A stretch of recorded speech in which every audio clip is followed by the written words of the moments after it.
Vidhammer Fantasy. Welcome back to Vidhammer. I'm Spudlow, bringing you another battle report. This is from the weekly game I played with Patrick this last week, November the something or other, 12th, 13th, 14th, something like that. But in this one, Patrick uses the Beastmen and I take the Skaven. Since this was the first weekly game we've played in a long time, we got distracted with all kinds of personal conversation and everything. So we didn't spend a lot of time on the game. As such, we only played through 2 turns. So if you don't want a short game, go ahead and skip this one. That's fine. But I did say I was going to make this into a battle report, so this is it. He's using the Beastmen army, which is highly structured the way he's played. I played against this army a couple of times before. It's very magic dependent, uses the Shard of the Herdstone and several small level casters to buff up his side of the magic phase. I am bringing the Screaming Bell for the first time in this game. Yes, I said I was going to bring the Screaming Bell my very next game, and I'm bringing it out. I've also got some Rat Ogres, some Gutter Runners, and stuff like that. The Storm Vermin with the Chieftain and the Skaven Brew, Clan Rats, a big slave block, like 50 some odd slaves. I'm not bringing Plague Monks or the Plague Furnace. I decided to go with the Screaming Bell instead. I'm also bringing an Abomination. Helpet Abomination, one thing that I normally don't play with very much because a lot of people say it's cheesy. And it's very clear why, as you'll see in this game. He's a definite deciding factor. So much that I'm pretty sure I'm going to be using one in Crucible 3 coming up in February. And I might just have a little bonus video on this one. So here comes this one, Beastmen versus Skaven. We'll see how you like it. Here it is.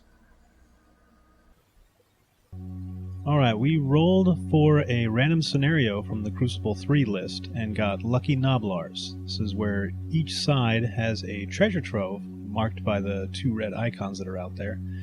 And you also get a Lucky Noblar on your side, and you get bonus points for trying to get that Noblar next to the enemy's treasure trove by the end of the game. It's an individual unit, can't join other things. He's stubborn, unbreakable. I think he's got like toughness 4 or something like that. For deployment, the rest of the scenario is as meeting engagement, so you have to roll for your individual units, see if they get held in reserve.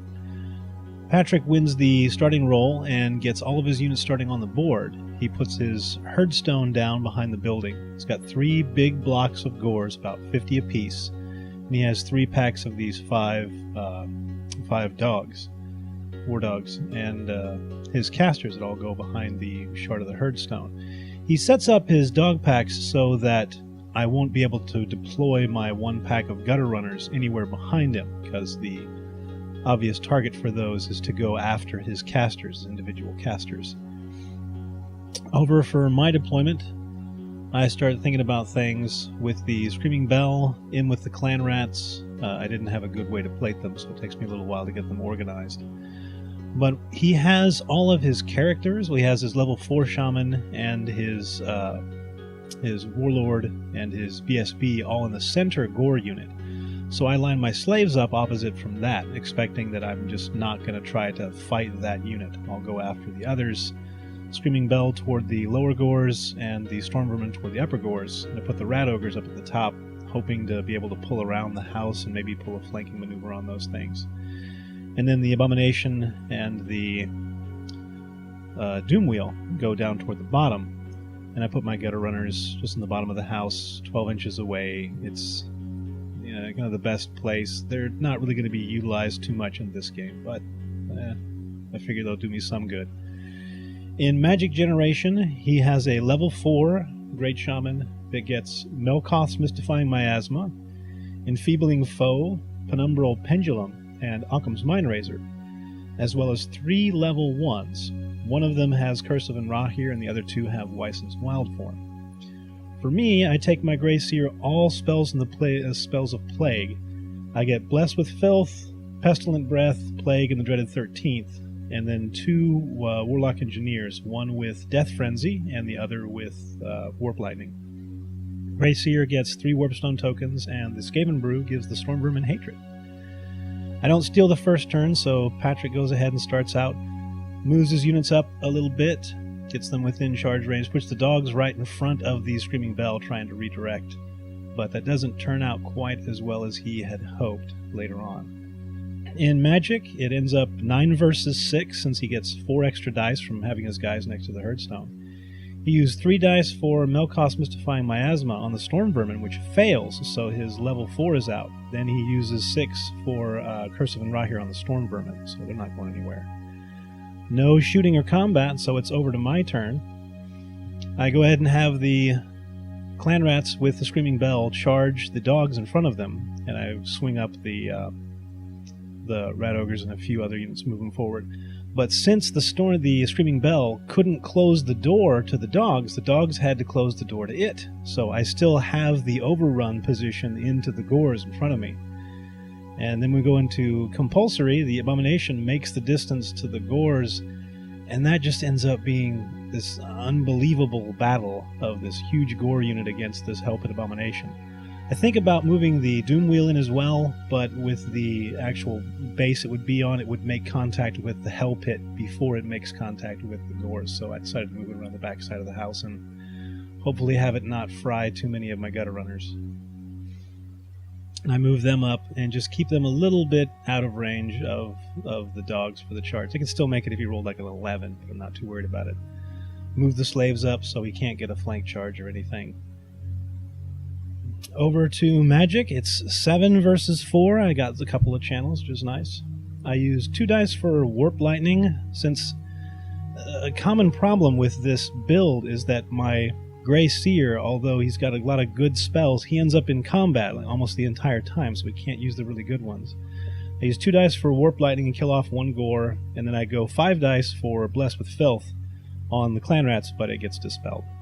So that's my one big complaint about the Screaming Bell, is that as offensive as the Grey Seer should be, you don't get as much opportunity.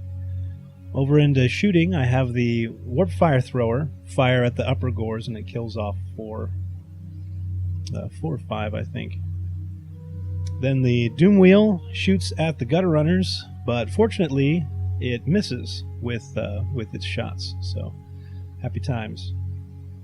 And then the Poison Wind Globadiers try for the pack of all the casters behind the building, and since it's an off-target shot, it scatters double, and I don't end up getting anything. Oh well.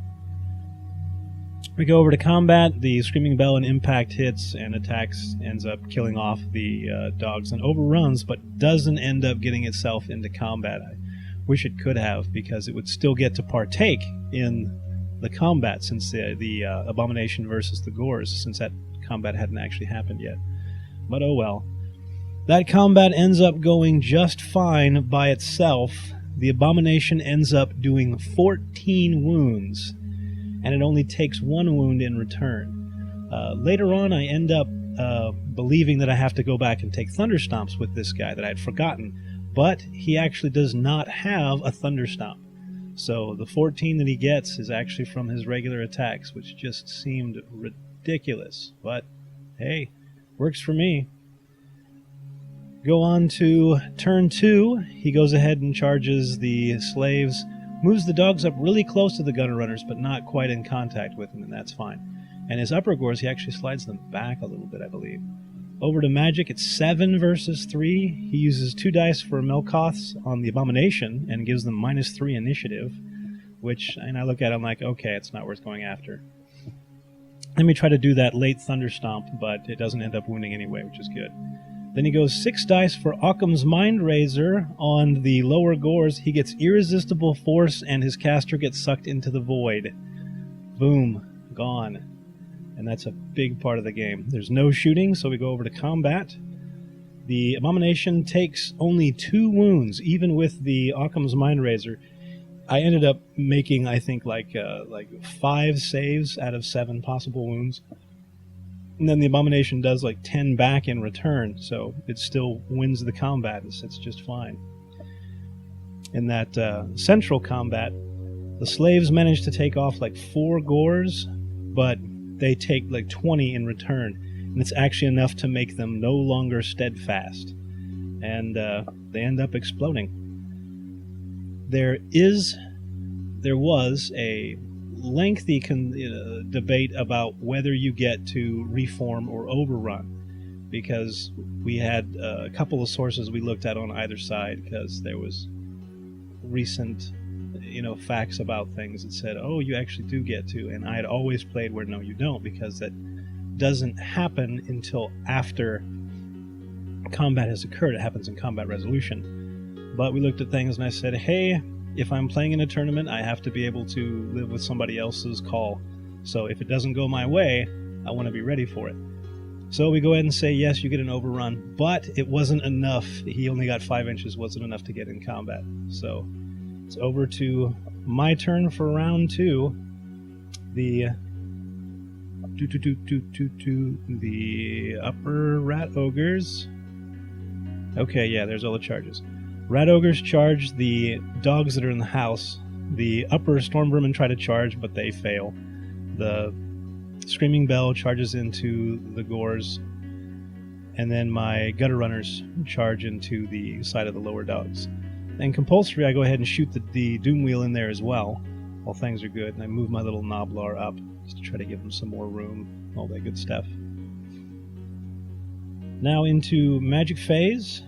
It's 8 versus 8. I use the first 3 dice to try to do Death Frenzy on the Storm Vermins, but he dispels it with 5 of his. Then we actually go back and I ring the bell for the second time. The first time I rang it and it wasn't in tune, it didn't really do much.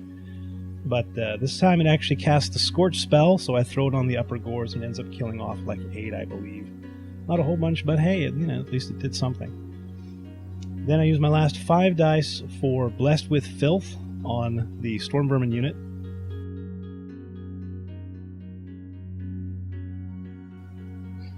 Over to shooting.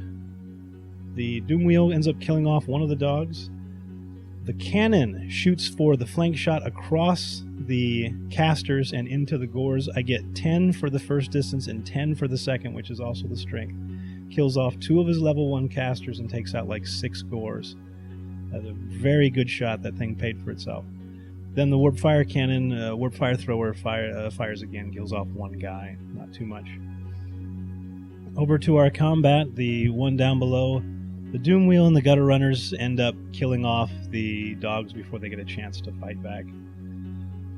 The Rat Ogres kill off the upper dogs and go into that building as well. There's the Gutter Runners moving forward. I just had them overrun a little ways. They're not really going to do very much for the rest of the game anyway. Rat Ogres, I had to check and make sure monstrous infantry can go into a house. They can, it's just, monsters and monstrous beasts that can't. But then we had to do a late panic check, because we forgot that when those 2 individual characters died, they would have induced a panic check. And the gores, the upper gore unit, ends up losing and fleeing away from the game. So, one more turn, who knows if they actually would have rallied or not. Over to our final combat, the Abomination and the Screaming Bell Rats end up killing off several of the gores and everything. They're not steadfast anymore, especially with the Screaming Bell being there and having ranks. So, they end up losing the combat and running and getting caught, because he needed a Snake Eyes to be able to pass the break test.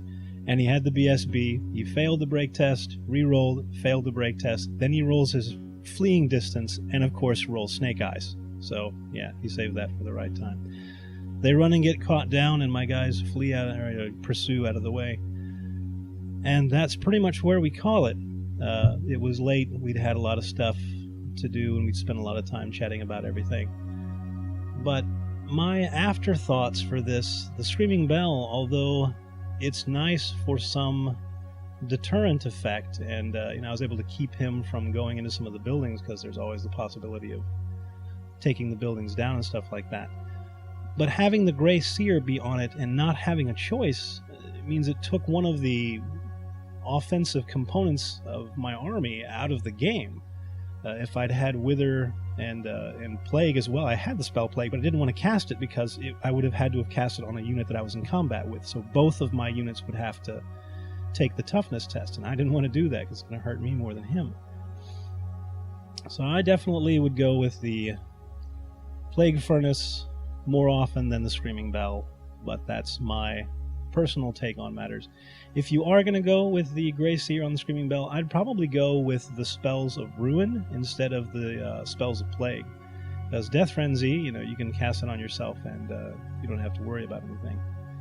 So, that's my thoughts on it. I really like the Hell Pit Abomination, and I'm actually scratch building one as I'm making this video. Well, not as I'm making it, but in the process of all that good stuff. Hope you enjoyed the video, and like it if you want to see more. Until next time, you guys keep fighting.